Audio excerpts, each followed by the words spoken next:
Bilang negosyante na nagnenegosyo ng printing services, alam natin kapag nag-uumpisa tayo, talaga tayong lahat ang gumagawa lahat ng mga trabaho ng isang nagnenegosyo ng printing. Alam naman natin na napakatrabaho, napakarami nating ginagawa sa ating negosyong ganitong klaseng industriya na kung saan ay ang dami natin kailangang matutunan, ang daming department na dapat nating mapag-aralan. Pero talagang ganito talaga ang stepping stone na ginagawa ng mga nagsisimula ng negosyo ng printing services. Pero step by step procedure lang po yan. Hindi po natin kailangan prosesahin yung ating sarili na kailangan matutunan lahat kasi napakalawak po ng printing services.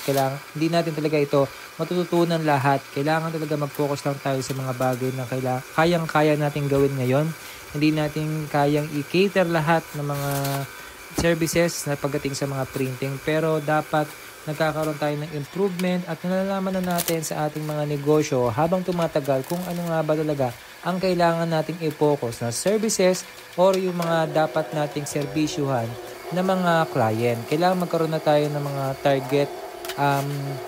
target plan sa ating mga product, target plan para sa ating mga customer, yung mga dapat talaga natin i-focus na mga services at mga customer. Kailangan natin paliitin natin yung ating trabaho na kung saan ay makakuha tayo ng benta pa rin or kita sa ating negosyo pero yung binibigyan na tayo ng kahalagahan yung ating mga ginagawa o yung ating serbisyo bilang isang negosyante ng printing services. Kasi kapag talaga nakita na natin yung mga dapat na i-focus ng product at mga customer, ay doon na tayo nagkakaroon ng magandang kita at kaya na nating makapag-hire ng mga tao na pwede nating pasahan ng ating mga tinatrabaho ngayon na kung saan ay darating yung araw na kailangan talaga nating iwanan yung or tumakbo na mag-isa yung ating negosyo na printing services. Yun lang at maraming salamat po and God bless po.